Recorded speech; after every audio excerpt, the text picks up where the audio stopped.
আপনি সাধারণ ব্যক্তি হন আর হাজী সাহেব হন আর হুজুর হন, গুনাহ তো গুনাই। যদি হুজুর কোনো অপরাধ করে গুনাহ হবে না? নাকি হুজুর করলে জায়েজ? আস্তাগফিরুল্লাহ, হুজুর করুক আর যেই করুক, গুনাহ তো গুনাই, গুনাহ তো গুনাই। সে যে গুনাই সে করুক না কেন, এজন্য কোনো হুজুর দলিল না। খতিব সাহেব দেখলাম এখানে তারা এই কাজগুলো করতেছে, এই জন্য আমি করতেছি, না না না, খতিব সাহেব দলিল হতে পারে না। খতিব সাহেব মানুষ এবং তাকে শয়তানে ওয়াসওয়াসা দেওয়ার সুযোগ আছে, পথভ্রষ্ট শয়তান তাকে করতে পারে। এজন্য কোনো ব্যক্তিকে অনুসরণ না, তাকে কোরআন সুন্নাহকে অনুসরণ করতে হবে এবং কোরআন সুন্নাহ মানতে হবে। আব্দুল্লাহ ইবনে মাসউদ রাদিয়াল্লাহু তাআলা আনহু থেকে রিওয়ায়াত, নবী আলাইহিস সালামের বিশিষ্ট একজন সাহাবী, যিনি নবী আলাইহিস সালামের বাসার মধ্যে যাতায়াত করতেন। মানুষে মনে করত নবী আলাইহিস সালামের ফ্যামিলির এক সদস্য। তার নাম কি? আব্দুল্লাহ ইবনে মাসউদ রাদিয়াল্লাহু তাআলা। তিনি বলেন, তোমরা অনুসরণ করবা ওই ব্যক্তিদের যাদের ইন্তেকাল হয়ে গেছে, তারা যা নবী আলাইহিস সালামের সাহাবী, ওই সাহাবীদের অনুসরণ করবা। যা নবী আলাইহিস সালামের সাহাবী ছিলেন, তাদের মধ্যে সবথেকে বেশি তাকওয়া ছিল, খোদা ভীরু তাদের মধ্যে ছিল সবথেকে বেশি। এদেরকে অনুসরণ করবা, কারণ জীবিত ব্যক্তিদেরকে অনুসরণ করতে গেলে তাদেরকে তারা ধ্বংস হওয়া সম্ভাবনা আছে। শয়তান তাদেরকে ওয়াসওয়াসা দিয়ে গাফিল করে জাহান্নামের দিকে নিতে পারবে। কিন্তু যারা নবী আলাইহিস সালামের সাহাবী, এরা হেদায়েত প্রাপ্ত, অনুসরণ করবা তাদের করবা। আসসালামু আলাইকুম ওয়া রাহমাতুল্লাহি ওয়া বারাকাতুহু।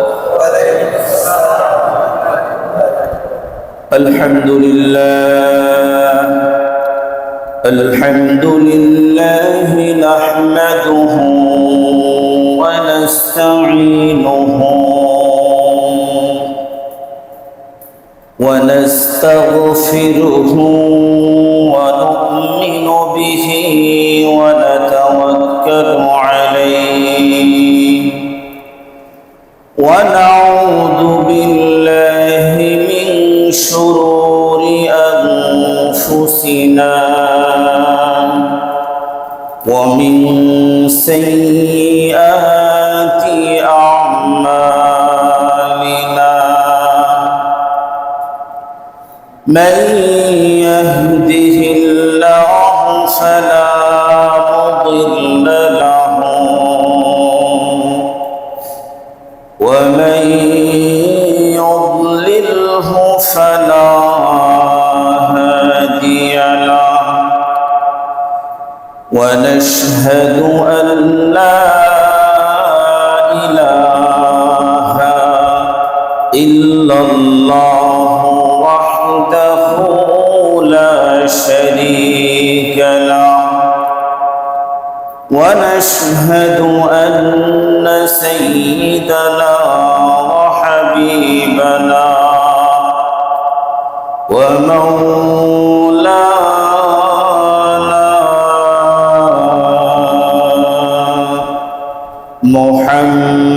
محمدا عبده ورسوله أما بعد فقد قال الله تبارك وتعالى في كلامه المجيد وفرقانه الحميد. أعوذ بالله من الشيطان الرجيم. بسم الله الرحمن الرحيم. قل أطيعوا الله وأطيعوا الرسول فإن تولوا فإنما عليه ما حمل وعليكم ما حملتم أنتم وإن تطيعوه تهتدوا وما على الرسول إلا البلاغ المبين. وقال النبي صلى الله عليه وسلم تركت فيكم أمرين لن تضلوا ما تمسكتم بهما كتاب الله وسنة رسوله أو كما قال عليه الصلاة والسلام. সকলেই দুরূদ শরীফ পড়ি। আল্লাহুম্মা সাল্লি আলা মুহাম্মাদিন ওয়া আলা আলি মুহাম্মাদ কামা সাল্লাইতা আলা ইব্রাহিম ওয়া আলা আলি ইব্রাহিম ইন্নাকা হামিদুম مجيد. اللهم بارك على محمد وعلى آل محمد كما باركت على إبراهيم وعلى آل إبراهيم إنك حميد مجيد. আলহামদুলিল্লাহ সুম্মা আলহামদুলিল্লাহ। আল্লাহ পাকের দরবারে অসংখ্য অগণিত শুকর এবং সুজুদ যে আল্লাহ রব্বুল আলামিন আমাদেরকে জুমার সালাত আদায় করার জন্য তার ঘর মসজিদে এসে বসার তৌফিক দান করেছেন, এজন্য শুকরিয়া আদায় করি আলহামদুলিল্লাহ। আল্লাহ পাক ওই বান্দার উপরে বেশি খুশি হন যেই বান্দা সর্ব অবস্থায় আল্লাহ পাকের শুকরিয়া আদায় করে। সুখে রাখলেও আলহামদুলিল্লাহ, দুঃখে থাকলেও আলহামদুলিল্লাহ। কোন সন্তানকে যদি বাবা তার সামর্থ্য অনুযায়ী ওই সন্তানের দেখভাল করে, যা কিছু লাগে খরচাদি দেয়, ওই সন্তান এবং বিবি যদি সন্তুষ্ট থাকে তো স্বামীর অন্তরের মধ্যেও প্রশান্তি আসে, বাবার অন্তরের মধ্যে প্রশান্তি আসে।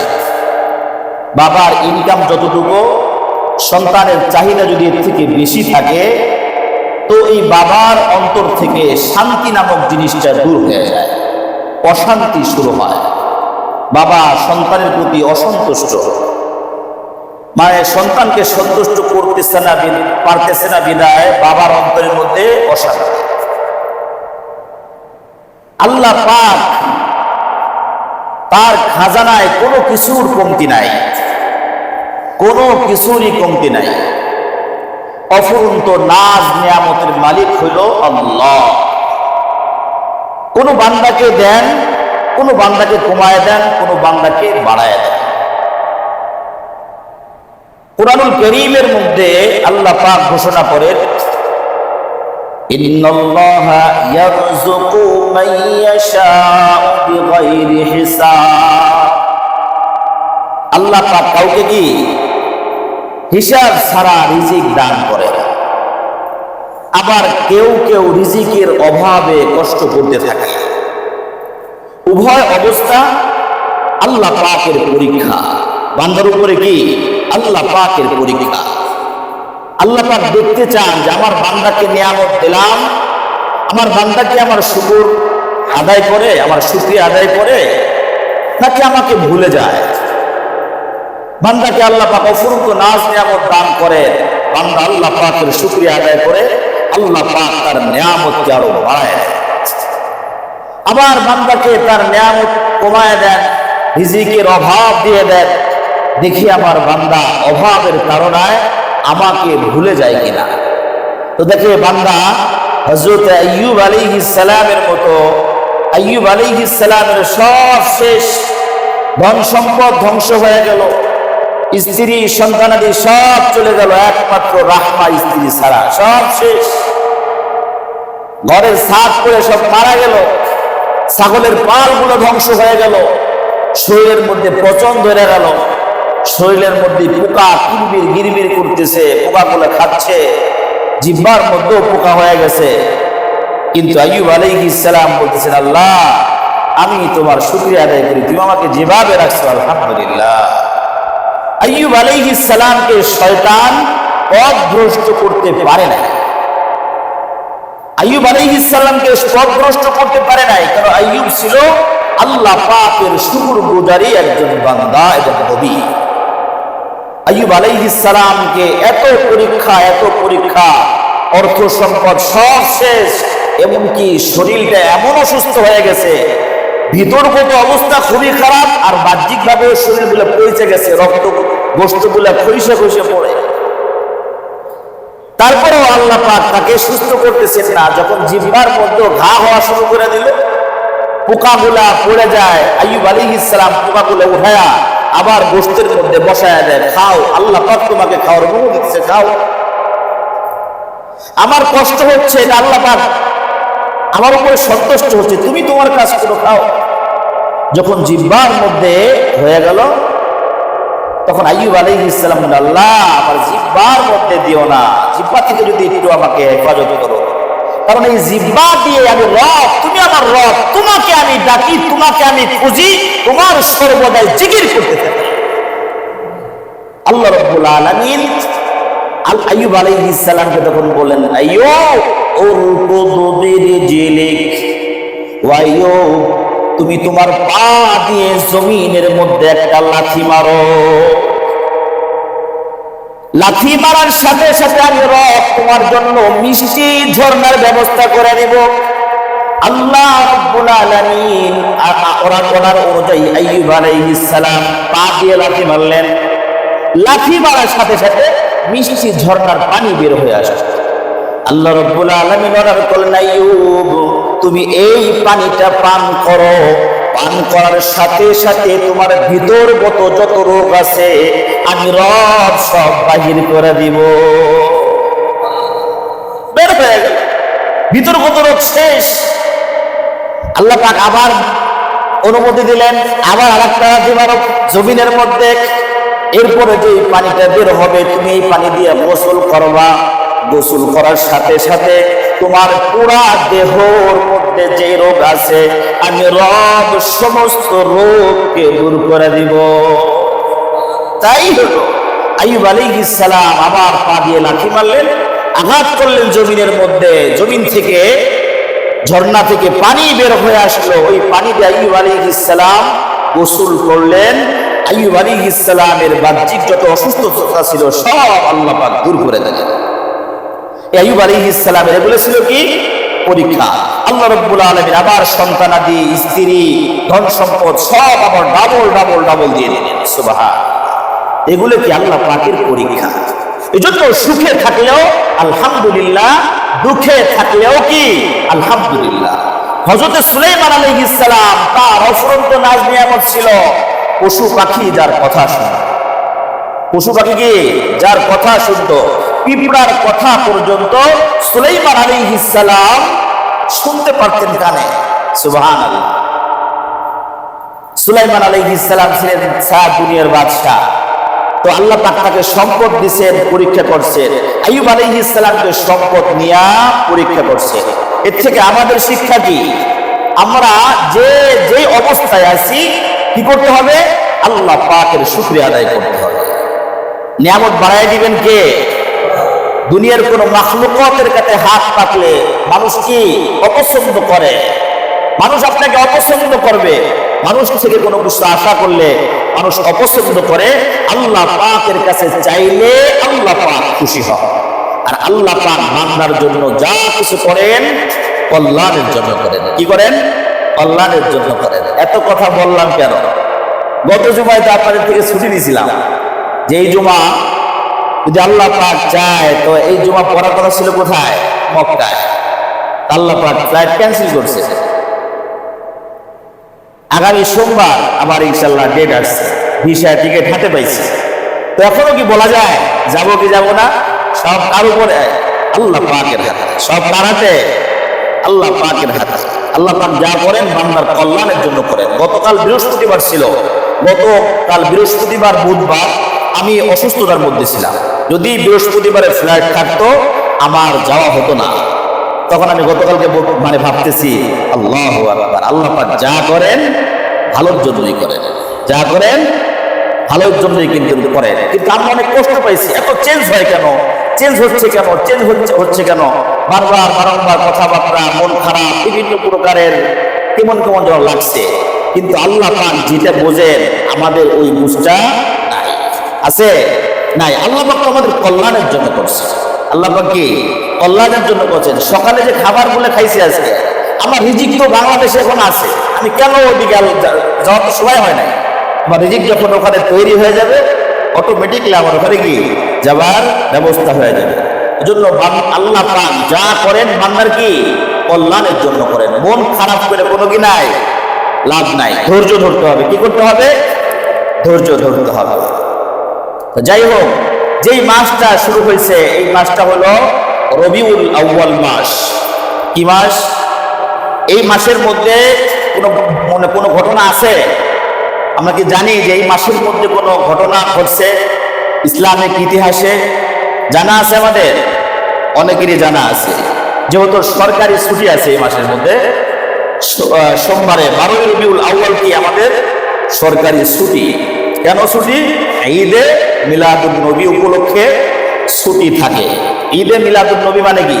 নবী আলাইহিস সালামের পবিত্র জন্মদিন, পবিত্র জন্মদিন। ঈদ মানে খুশি, ঈদে মিলাদুন নবী এর অর্থ হলো নবী আলাইহিস সালামের জন্মদিনের খুশি। এই দিনে কি আমাদের ছুটি থাকে। আসলে এই দিনেই কি নবী আলাইহিস সালাম দুনিয়াতে আগমন করছেন? এই দিনেই কি করছেন? এই দিনটা নিয়ে অনেক কি আছে, ইখতিলাফ আছে। কিন্তু প্রসিদ্ধ এটা সারা দুনিয়ার মধ্যে প্রসিদ্ধ যে 12 রবিউল আউয়াল নবী আলাইহিস সালামের জন্মদিন। কিন্তু এটা প্রসিদ্ধ কিন্তু বিশুদ্ধ নয়। রাহিয়াতুল মাকতুবের মধ্যে লেখছে যে 9 রবিউল আউয়াল নবী আলাইহিস সালামের জন্ম। কত তারিখে?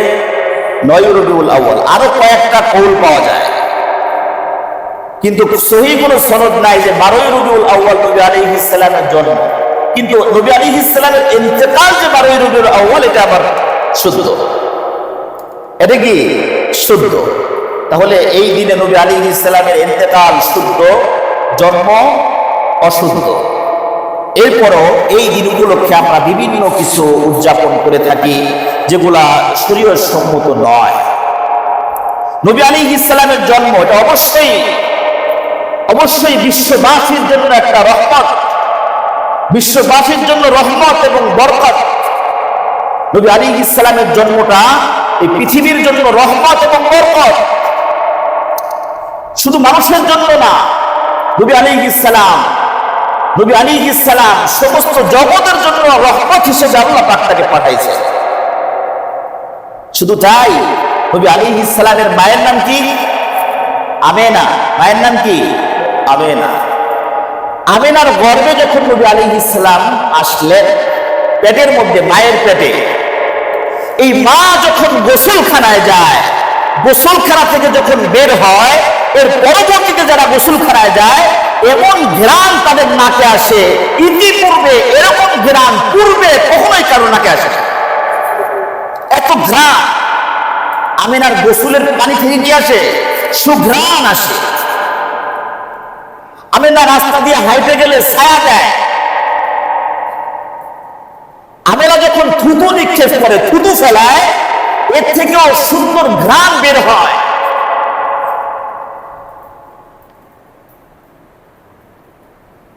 নবী আলাইহিস সালামের দাদা একবার বলতেছে, কি ব্যাপার আমেনা, তুমি থুতু ফেলালেও কি এর থেকে ঘ্রাণ আসে?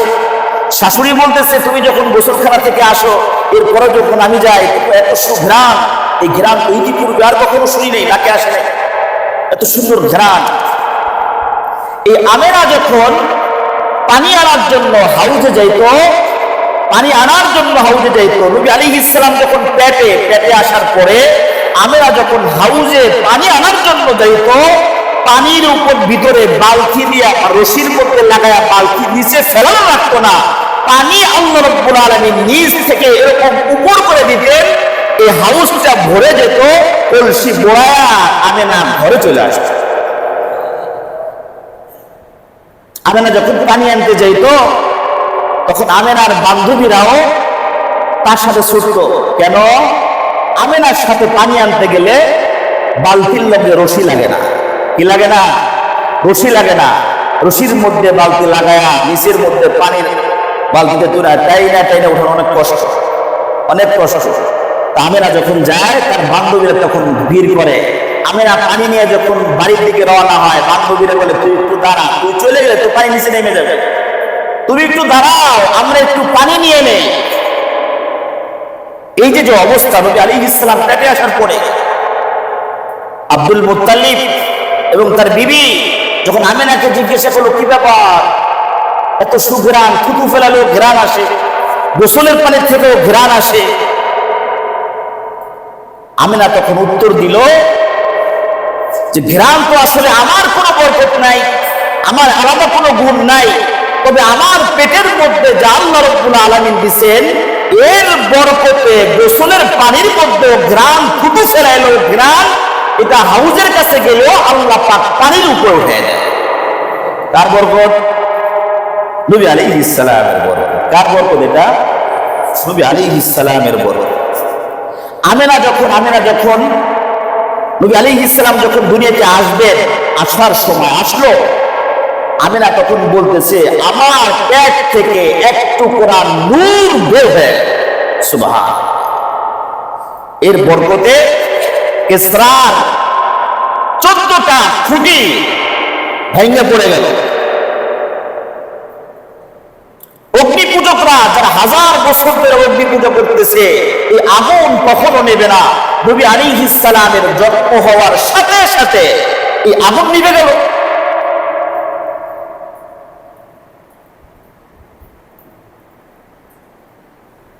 বুহাইরার সেই ইবাদতখানাও ধ্বংস হয়ে গেল।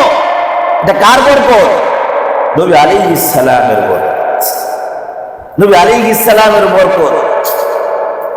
সেই নবী যখন দুনিয়াতে আসছেন, যেহেতু সমস্ত জগতের জন্য বরকত এবং রহমত, তো একটা খুশির দিন তো অবশ্যই। এটা কি খুশির দিন? তো অবশ্যই, কিন্তু খুশিটা কিভাবে উদযাপন করতে হবে এটা একটু জানার বিষয়। খুশির দিন তো অবশ্যই, কিন্তু আমি খুশি উদযাপন করব কিভাবে? আপনার বিবাহের দিন, আপনার খুশির দিন, আপনার খুশির দিন, কিন্তু খুশিটা উদযাপন আপনি কিভাবে করবেন? আপনি মুসলমান, শরীয়ত সম্মত করতে হবে।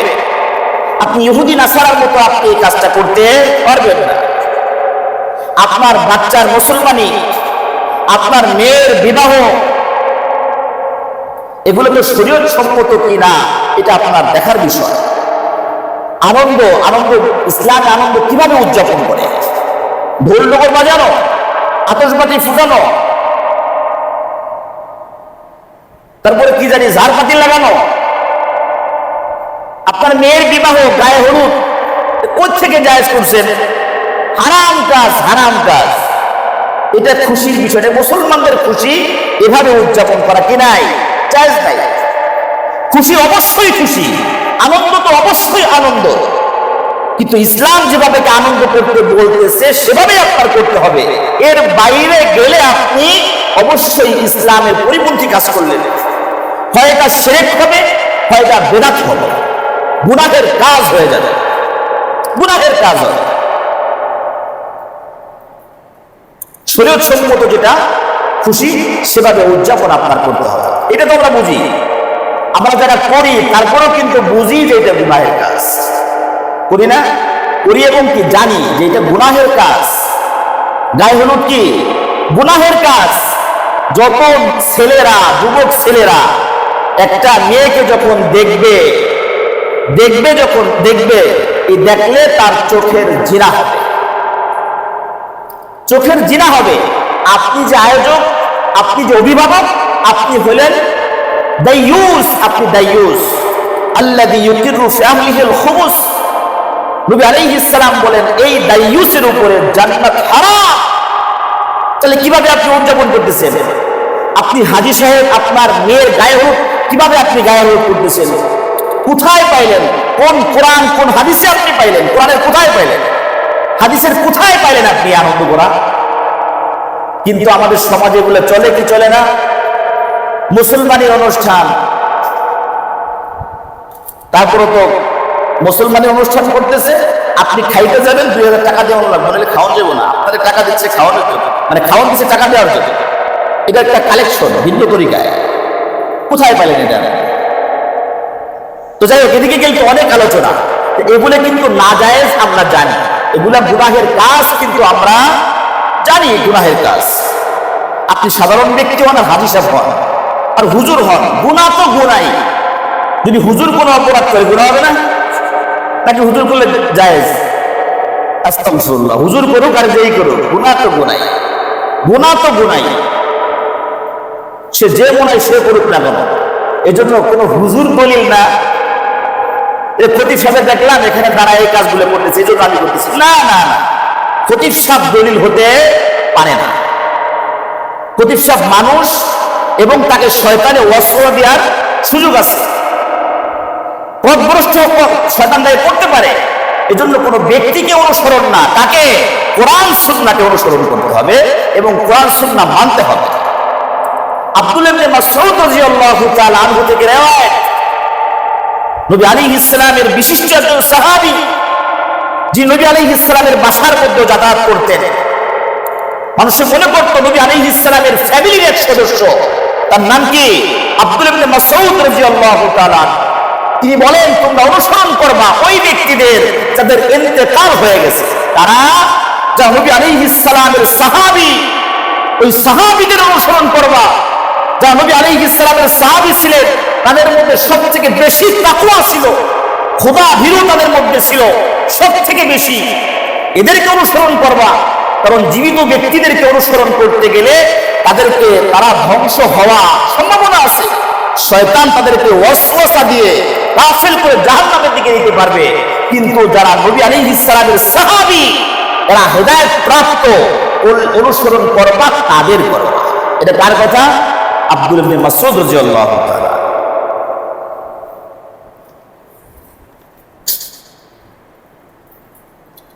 আল্লাহু আকবার। নবী আলাইহিস সালামের সাহাবীরা, আল্লাহ পাক এদেরকে তাকওয়া দিয়ে অন্তরকে পরিপূর্ণ করে দিয়েছেন। সুবহানাল্লাহ। নবী আলাইহিস সালামের এক সাহাবী এক এলাকায় গেছেন, সেখানে যায় দেখেন ওই ধর্মের লোকরা, মুসলমান না, অন্য ধর্মের লোক, হয়তো বা মূর্তি পূজা করে, সূর্যের পূজা করে, মুসলমান না, অন্য ধর্মের লোক। তো নবী আলাইহিস সালামের সাহাবী সেখানে যাওয়ার পরে দেখেন এই সমাজের মধ্যে যে দল নেতা, এই গোত্রের যে নেতা, এই এলাকার যে নেতা, এই নেতাকে সবাই সেজদা করে। কি করে? সেজদা করে। ইসলামের সেজদা করা জায়েজ আছে? এই নেতাকে সেজদা করে। নবী আলাইহিস সালামের এই সাহাবী নবী আলাইহিস সালামের কাছে আসলেন, বললেন, ইয়া রাসূলুল্লাহ, ইয়া হাবিবাল্লাহ, আমি তো ওই এলাকার মধ্যে গেলাম, যা দেখলাম সমাজের সবাই তাদের নেতাকে সেজদা করতেছে। ইয়া রাসূলুল্লাহ, আপনি তো আমাদের নেতা, আপনি তো আমাদের নেতা, আমারও মন চায় আমরা সবাই আপনাকে সেজদা করব। নাউযুবিল্লাহি মিন যালিক। নবী আলাইহিস সালাম তখন বললেন, না না না, আমাকে সেজদা করা যাবে না, মাখলুককে সেজদা করা যাবে না, হারাম। তো নবী আলাইহিস সালামকে যদি সেজদা করা হারাম হয়, তাহলে আপনার আমার কবরের মধ্যে সেজদা করা জায়েজ হবে? কোন মাখলুককে সেজদা করা জায়েজ হবে? সেরা মাখলুকতের মধ্যে নবী আলাইহিস সালাম শ্রেষ্ঠ, সমস্ত নবীদের নবী, সমস্ত রাসূলদের রাসূল। মুহাম্মদুর রাসূলুল্লাহ সাল্লাল্লাহু আলাইহি ওয়াসাল্লাম, যিনি সমস্ত নবীদেরও নবী, সমস্ত রাসূলদেরও রাসূল, সমস্ত নবী এবং রাসূলদের ইমাম। আল্লাহ রাব্বুল আলামিন আরশে মুআল্লায় সাত আসমানে নেবার আগে সিরিয়ার মসজিদ, মসজিদে আকসা, বাইতুল মুকাদ্দাসের মধ্যে সমস্ত নবীদেরকে একত্র করে আমাদের নবী মুহাম্মদুর রাসূলুল্লাহ সাল্লাল্লাহু আলাইহি ওয়াসাল্লামকে সামনে দিয়ে ইমাম বানায়া, সমস্ত নবী এবং রাসূলদেরকে মুক্তাদি বানায়া আল্লাহ রাব্বুল আলামিন নবী আলাইহিস সালামকে 2 রাকাত নামাজ পড়াইছেন। আমাদের নবী হলো ইমাম, সমস্ত নবী এবং রাসূল হইছে কি মুক্তাদি। সমস্ত নবী এবং রাসূলদের ইমামকে আমাদের নবী মুহাম্মদুর রাসূলুল্লাহ সাল্লাল্লাহু আলাইহি ওয়াসাল্লাম। যদি সিজদা করার যদি এরকম জায়েজ থাকতো, সিজদা পাওয়ার উপযুক্ত কে থাকতো? আমাদের নবী থাকতো। মেরা দোস্ত, আমাদের দেশের মধ্যে তো ফিরকার কোনো অভাব নাই, দলের কোনো অভাব নাই। প্রত্যেকটা দল যুক্তি দিয়ে বলবে তাদের দলটা সঠিক। কি বলবে? তাদের দলটা সঠিক। আপনি যে কোনো ফিরকার লোকদের সাথে আপনি কথাবার্তা বলবেন, তারা বিভিন্ন ভাবে আপনাকে বুঝাবে যে সে যেই দলটা গ্রহণ করছে এটা কি সঠিক দল। যান একটা আহলে কোরআনের কাছে যান, হিজবুত তাওহীদের কোন একটা লোকের কাছে আপনি যান, কাদিয়ানীদের কোন ব্যক্তির কাছে আপনি যান, বা আপনার কাছে আসুন, তারা এভাবে আপনাকে বুঝাবে, প্রমাণ করবে যে তাদের দলটাই সঠিক, তাদের দলটা কি সঠিক। তাহলে আপনার এখন করণীয় কি? আপনি এখন কোন দিকে যাবেন? কোন দিকে যাওয়া উচিত আপনার?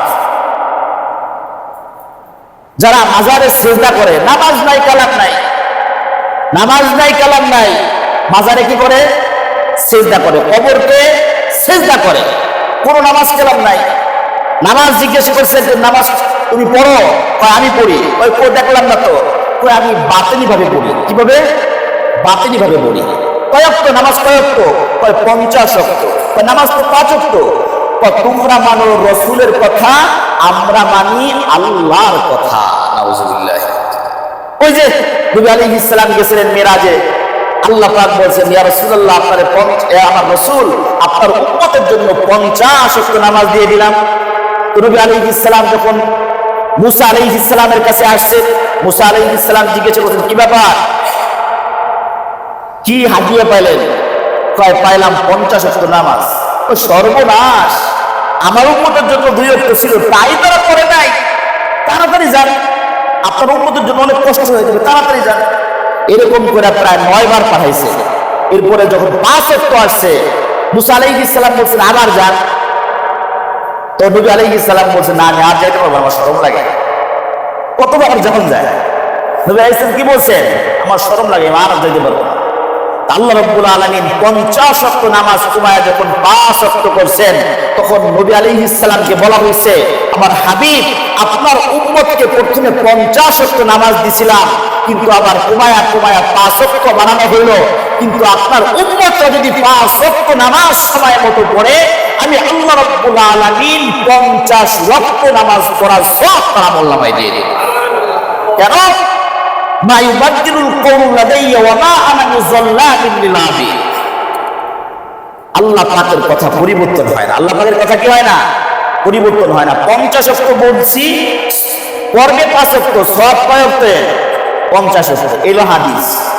সে বলে কি 50 ওয়াক্ত বাতিনি ভাবে পড়ে। কিভাবে পড়ে? বাতিনি ভাবে পড়ে, 50 ওয়াক্ত পড়ে। এই যেরকম ফিরকা, তাদের কাছে যাবেন, তারাও এরকম ভাবে বিভিন্ন প্রকারের দলিল দিয়া আপনাকে তাদের দলের অন্তর্ভুক্ত করতে চায়। আপনি কোন দলে যাবেন? কি করবেন আপনি? আমরা তো অনেক কিছু সওয়াবের কাজ মনে করি কি এই কাজটা সওয়াব, কিন্তু আসলেই গুনাহ। আসলেই কি গুনাহ? আসলে আমাদের আমলগুলো বরবাদ হচ্ছে। আমি দিন থেকে দূরে সরে যাচ্ছি, ইসলাম থেকে দূরে সরে যাচ্ছি, অশান্তির দিকে আমি আগায় যাচ্ছি, জাহান্নামের দিকে আমি আগায় যাচ্ছি। আমল তো যে কোনো আমল তো আল্লাহ পাক আপনার কবুল করবেন না।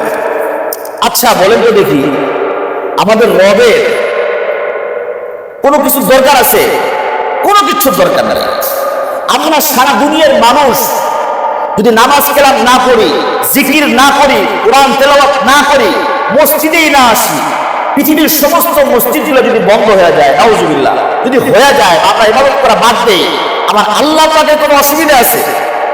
কোনোই সমস্যা নাই।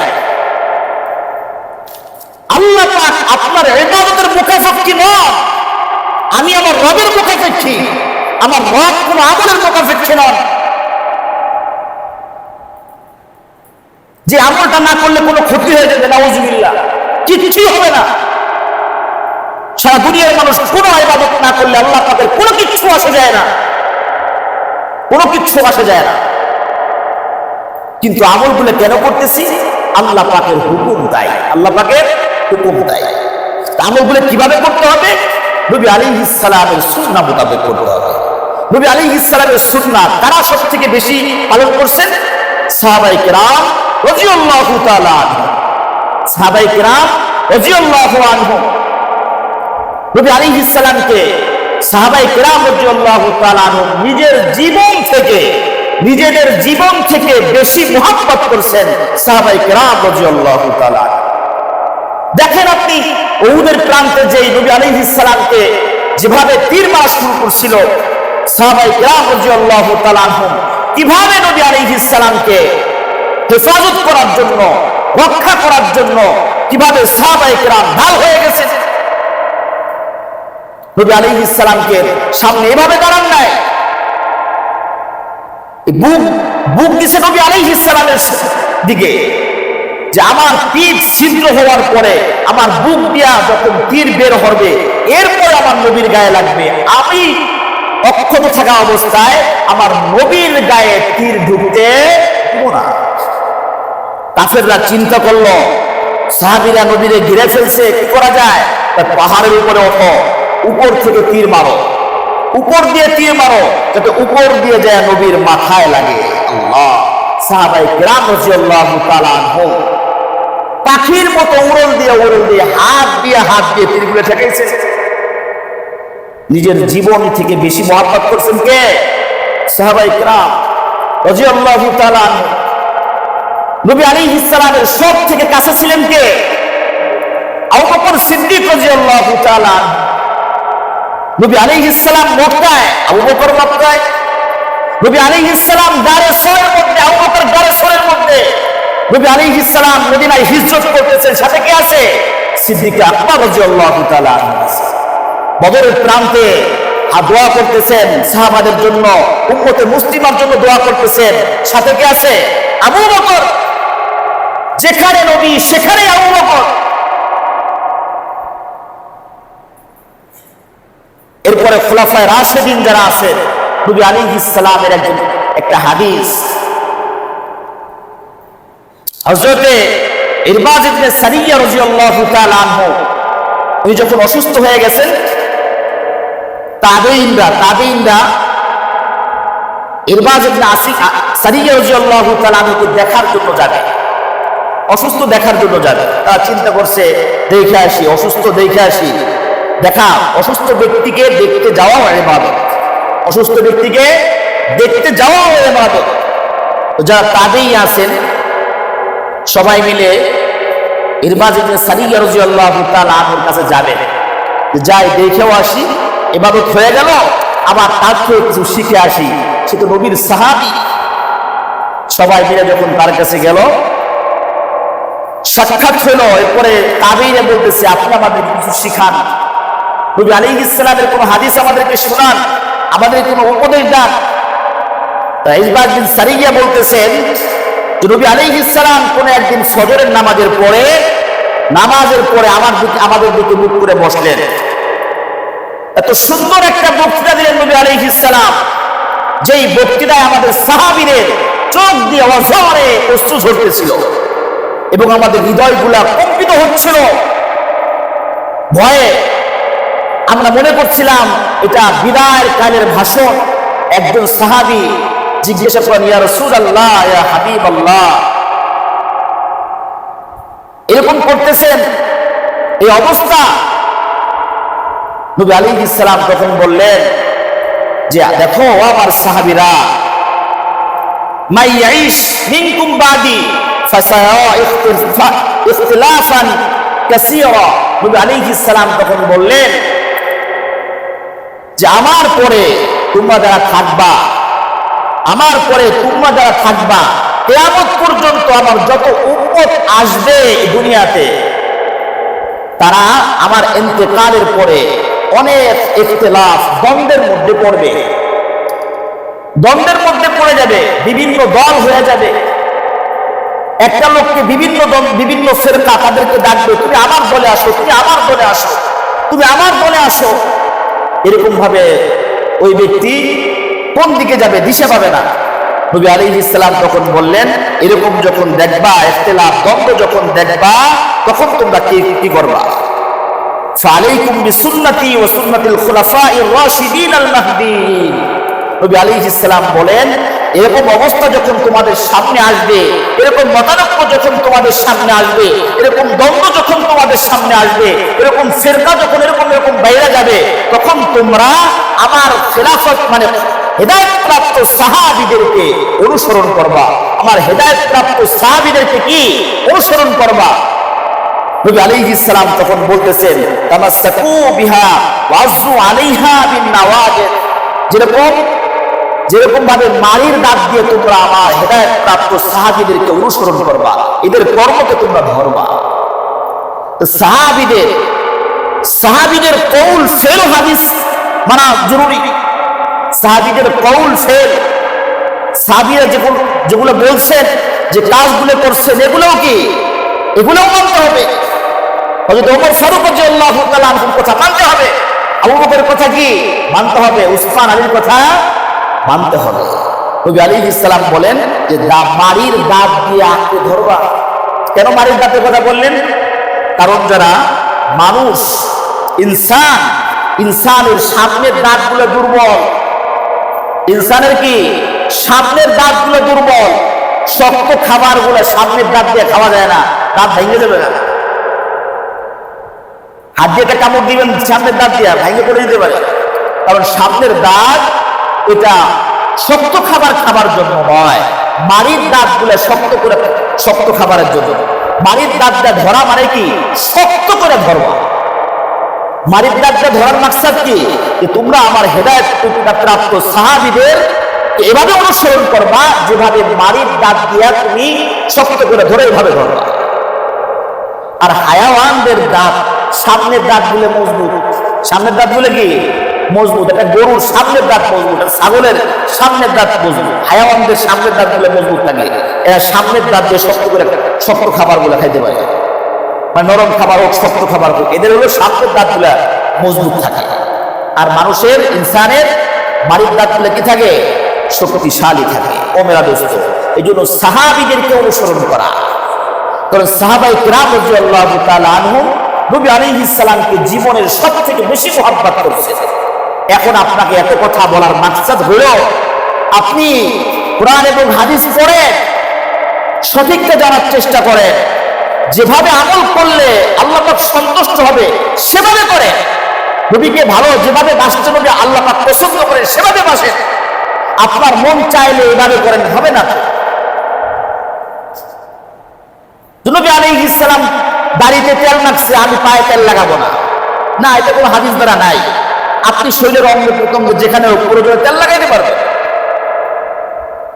নবী আলাইহিস সালাম পানি পান করে নাই, সাহাবায়ে কিরাম পানি পায় নাই, এই জন্য তাদের এশার ভালোবাসায় পানি পান করা বাদ দিলাম না। এরকম পানি পান করা বাদ দিলে, পানির পিপাসায় আপনি মারা গেলে আপনি আত্মহত্যা করলেন।